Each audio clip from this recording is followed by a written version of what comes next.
नमस्कार जय जगन्नाथ दर्शक बंधु एसपी एस्ट्रोलॉजी ओडिशा चैनल प्रसारित मासिक राशिफल कार्यक्रम को आपण मानक स्वागत।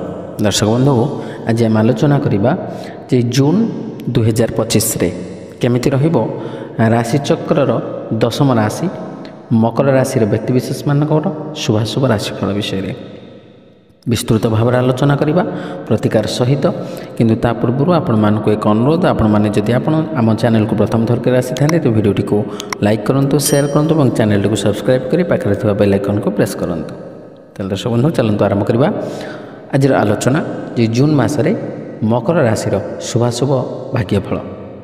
दर्शक बंधु ये मकर राशि जार अधिपति ग्रह होउचंती शनि, यार शुभवार शुक्रवार शनिवार घातवार मंगलवार, शुभ संख्या 3, 6, 8, शुभ रंग नील हलदिया कला।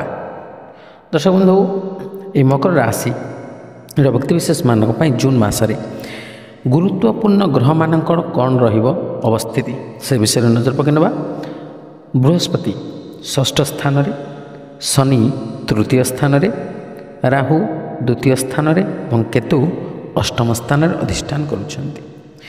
ए गोचरीय ग्रह स्थिति को नजर रखी आमे यह विचार करि परिबा जे जून मासर मासिक राशिफल 2025 अनुसार एही मास मकर राशि लोकंक पाई हाराहारी भाव में फलदायी रहिबो।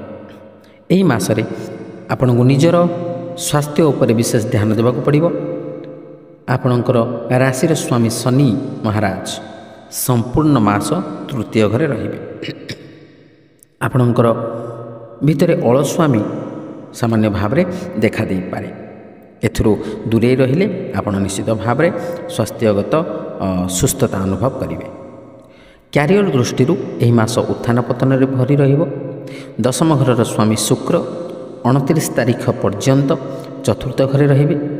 दशम घर उपरे संपूर्ण भाव में दृष्टि पकाइबे और आपण को निजर कार्य रे दृढ़ करिवे। आपण निजर चाकरी रे दक्ष हेबे, सबु काम ठीक भाव में करिवे और यह द्वारा चाकरी रे आपणकर स्थिति दृढ़ हो चलिबो। यदि विद्यार्थी विषय में आलोचना करवा तेबे आपणक पई मासर आरंभ बहुत अनुकूल रहिबो। पंचम घरे बुध और सूर्य महाराज रही बुद्धादित्य जोग तैयारी करिवे, जहाँ आपणकर विचार शक्ति स्मृति शक्ति और मेधा शक्ति को बढ़ाइब, जहाँ फल आपण पढ़ारे अधिक ध्यान दे पारिबे। एपरि करी आपण शिक्षा रे इच्छा अनुଯାयी परिणाम प्राप्त करिवे। एही मास पारिवारिक जीवन पाई अनुकूल रहिबो।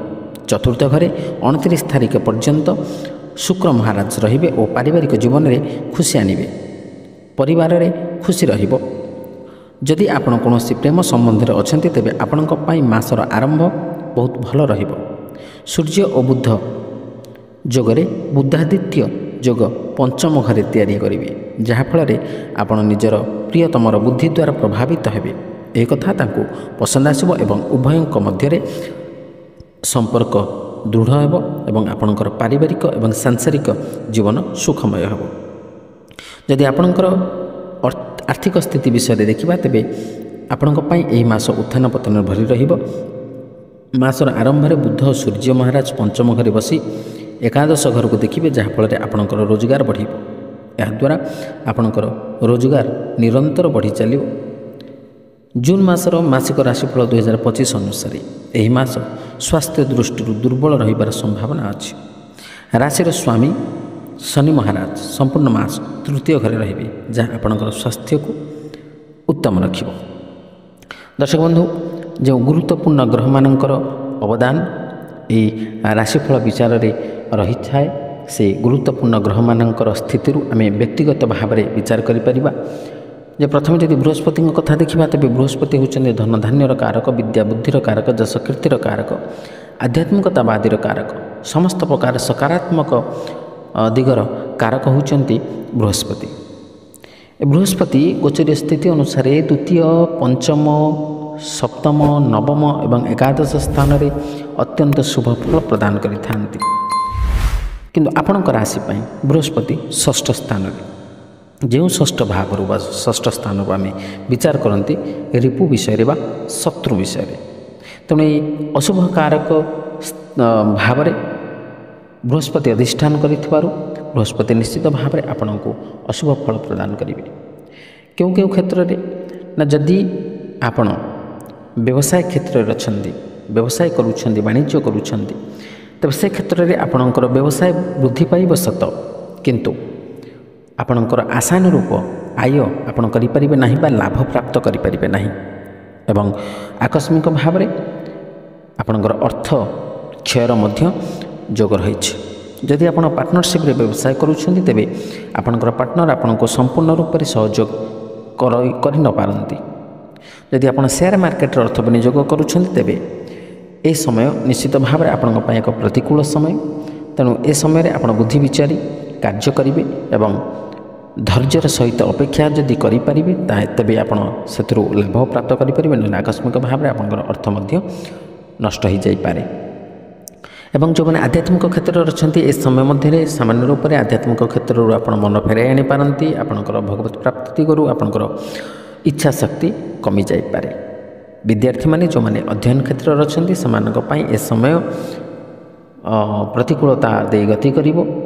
ଏ ସମୟ ମଧ୍ୟରେ ପାଠପଢ଼ା କ୍ଷେତ୍ରରେ କେତେକାଂଶରେ ସମସ୍ୟା ଆସିପାରେ ଏବଂ ଆପଣ ସେ ସମସ୍ୟାକୁ ସମାଧାନ କରି ଯଦି ଆଗକୁ ବଢ଼ିପାରିବେ ତେବେ ନିଶ୍ଚିତ ଭାବରେ ସଫଳତା ପ୍ରାପ୍ତ କରିବେ ଏବଂ ଅନ୍ୟାନ୍ୟ କ୍ଷେତ୍ରରେ ମନୋନିବେଶ କରି ଆପଣ ପାଠପଢ଼ାରୁ ସାମାନ୍ୟ ଭାବରେ ମନକୁ ବିରତ କରିପାରନ୍ତି ବା ଅନାଗ୍ରହ ପ୍ରକାଶ କରିପାରନ୍ତି, କିନ୍ତୁ ଚେଷ୍ଟା ଦ୍ୱାରା ଆପଣ ସବୁକିଛି ପ୍ରାପ୍ତ କରିପାରିବେ।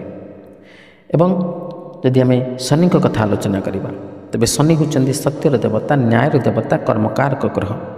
ଏ ଶନି ମହାରାଜ ଗୋଚରୀୟ ସ୍ଥିତି ଅନୁସାରେ 4ଟି ସ୍ଥାନରେ ଶୁଭଫଳ ପ୍ରଦାନ କରିଥାନ୍ତି: ତୃତୀୟ, ଷଷ୍ଠ, ଦଶମ ଏବଂ ଏକାଦଶ।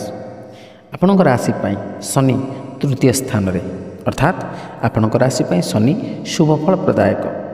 ଯେହେତୁ ଶନି ହେଉଛନ୍ତି କର୍ମକାରକ ଗ୍ରହ, ତେଣୁ ବିଶେଷ ଭାବରେ ଆପଣଙ୍କୁ କର୍ମକ୍ଷେତ୍ରରେ ଶନି ଶୁଭଫଳ ପ୍ରଦାନ କରିବେ। ଯଦି ଆପଣ କର୍ମକ୍ଷେତ୍ରରେ ଅଛନ୍ତି ତେବେ ଆପଣଙ୍କର କାର୍ଯ୍ୟଦକ୍ଷତାକୁ ଦେଖି ଆପଣଙ୍କର ଉଚ୍ଚପଦସ୍ଥ କର୍ମଚାରୀମାନେ ଆପଣଙ୍କୁ ପ୍ରଶଂସିତ କରିବେ ବା ପୁରସ୍କୃତ କରିବେ। ଆପଣଙ୍କର ପଦୋନ୍ନତିର ମଧ୍ୟ ଯୋଗ ସୃଷ୍ଟି ହୋଇପାରେ। ଆପଣଙ୍କର ଚାକିରିରେ ଉତ୍ତରୋତ୍ତର ଉନ୍ନତି ଘଟିବ ଏବଂ ଆର୍ଥିକ କ୍ଷେତ୍ରରେ ମଧ୍ୟ ଆପଣ ସହଯୋଗ ପ୍ରାପ୍ତ କରିବେ। ଏବଂ ଯେଉଁମାନେ ନୂତନ ଭାବରେ କର୍ମପ୍ରାପ୍ତି ନିମନ୍ତେ ଆବେଦନ କରୁଛନ୍ତି ସେମାନଙ୍କ ପାଇଁ ମଧ୍ୟ ଏ ସମୟ ଅତ୍ୟନ୍ତ ଅନୁକୂଳ ରହିବ। ତେଣୁ ଚେଷ୍ଟା କରନ୍ତୁ, ପ୍ରଚେଷ୍ଟା କରନ୍ତୁ, ନିଶ୍ଚିତ ଭାବରେ ଶନି ଆପଣଙ୍କ ଶୁଭଫଳ ପ୍ରାପ୍ତ ବା ପ୍ରଦାନ କରିବେ। ଆପଣ ନୂତନ କର୍ମପ୍ରାପ୍ତି ମଧ୍ୟ କରିପାରିବେ। ଦର୍ଶକ ବନ୍ଧୁ, ଆମେ ତ ବିସ୍ତୃତ ଭାବରେ ଆଲୋଚନା କଲେ ଶୁଭ ଏବଂ ଅଶୁଭ ଫଳ ବିଷୟରେ। ଯେଉଁ ଅଶୁଭ ଫଳ କଥା ଆମେ ଆଲୋଚନା କଲେ ସେ ଅଶୁଭ ଫଳକୁ ପରିତ୍ୟାଗ କରି ଶୁଭ ଫଳ ପ୍ରାପ୍ତ କରିବା ନିମନ୍ତେ ଆମେ କେତେ ଗୁଡ଼ିଏ ପ୍ରତିକାର ବିଷୟରେ ମଧ୍ୟ ଆଲୋଚନା କରିବା। ପ୍ରତିକାର ଗୁଡ଼ିକ ହେଉଛି ଆପଣ ବୃହସ୍ପତିଙ୍କର ଶୁଭ ଦୃଷ୍ଟି ପ୍ରାପ୍ତ କରିବା ପାଇଁ ଆପଣ ପ୍ରତି ଗୁରୁବାର ଦିନ ବା ବୁଧବାର ଦିନ ଜଗନ୍ନାଥ ଦର୍ଶନ କରନ୍ତୁ ବା ବଳଭଦ୍ର ଦର୍ଶନ କରନ୍ତୁ ଏବଂ ପ୍ରତିଦିନ ସ୍ନାନ ପରେ ଆପଣ ବିଷ୍ଣୁ ସହସ୍ରନାମ ପାଠ କରନ୍ତୁ ବା ଶ୍ରବଣ କରନ୍ତୁ ଏବଂ ଆପଣ ଓମ୍ ବ୍ରୁମ୍ ବୃହସ୍ପତୟେ ନମଃ ଏହି ମନ୍ତ୍ରକୁ ମଧ୍ୟ ଜପ କରିପାରିବେ ବା ଓಂ ନମୋ ଭଗବତେ ବାସୁଦେବାୟ ଏହି ମନ୍ତ୍ରକୁ ମଧ୍ୟ ଜପ କରିପାରିବେ। କିମ୍ବା ଆପଣ ଶନିଙ୍କର ଶୁଭ ଦୃଷ୍ଟି ଅଧିକ ମାତ୍ରାରେ ପ୍ରାପ୍ତ କରିବା ପାଇଁ ଆପଣ ହନୁମାନ ଚାଳିଶା ପ୍ରତିଦିନ ପାଠ କରନ୍ତୁ ବା ଶନି ମହାରାଜଙ୍କର ବୀଜ ମନ୍ତ୍ର ମଧ୍ୟ ଜପ କରିପାରିବେ। ଏହା କରିବା ଦ୍ୱାରା ଆପଣ ଶୁଭଫଳ ପ୍ରାପ୍ତ କରିବେ। ତାହେଲେ ଦର୍ଶକ ବନ୍ଧୁ, ଆଶା କରି ଭିଡ଼ିଓଟି ଭଲ ଲାଗିଥିବ। ଯଦି ଭଲ ଲାଗିଛି ତ ଭିଡ଼ିଓଟିକୁ ଲାଇକ୍ କରନ୍ତୁ, ସେୟାର କରନ୍ତୁ ଏବଂ ଆପଣଙ୍କର ସୁଚିନ୍ତିତ ମତାମତ ଦେବାକୁ ଜମା ଭୁଲନ୍ତୁନି। ଆଜି ପାଇଁ ବିଦାୟ ଦିଅନ୍ତୁ। ରହିଲି, ନମସ୍କାର, ଜୟ ଜଗନ୍ନାଥ।